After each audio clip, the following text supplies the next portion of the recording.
ولی فقیه نگاه نکنید رو سرش امامه نرمه میتونید به این کله بزنید، پشت سر این امام زمانه، اون فولادیه، سر خودتون خورد میشه.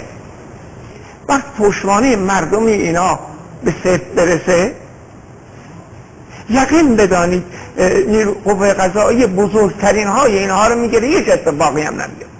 من میخوام یه مثال بزنم برایشون. موسی خیابانی دستگیر شد، تمام کوچه های شهرهای دور و نزدیک ما سیاست از این شعار موسی خیابانی رو آزاد کن. یک نفر نه عزتش کردن نه کاری، فقط به دلیل اسنادی که همکاری با روس‌ها داشتن با این اسناد دستگیر شد. گروه‌ها اینقدر موقعیت داشتن که یک نفرش رو نمیتونستیم کاری بکنیم. اینا در یه راهپیمایی برخورد کرد، مردم کشت.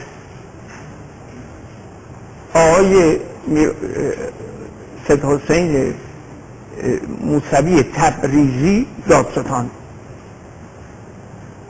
عصر اینها رو دستگیر کرد، شب کشته ها و اعدام شده های اینا رو 30 نفر رو پشت رادیو گفت. هیچ اتفاقی هم نیفتاد. به خاطر چی؟ به خاطر کشتن. مردم هرچه از اینا کشته بدن به نفعشون. نیروی انتظامی از اینها بکشن از نیروی انتظامی به نفعتون.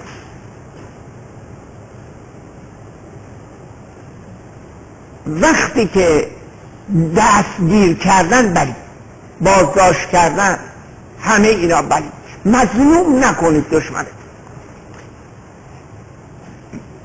این پشتوانه ای داره از این که از راه اطاعت خدا و اطاعت رسول به ولایت رسیده نیاز نداره که به وسیله قدرت سر کار باشه. اما جاهای دیگه که ولایت رو از راه زور و ضرب و تزویر به دست میارن، ولو این که عنوان ولی امرشون از قرآن گرفته باشن، نیاز دارن با قدرت حاکمیت امنیتی خودشون اداره کنن.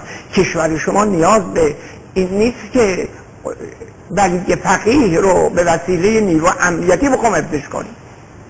مردم نیروشن، مردم باعثن.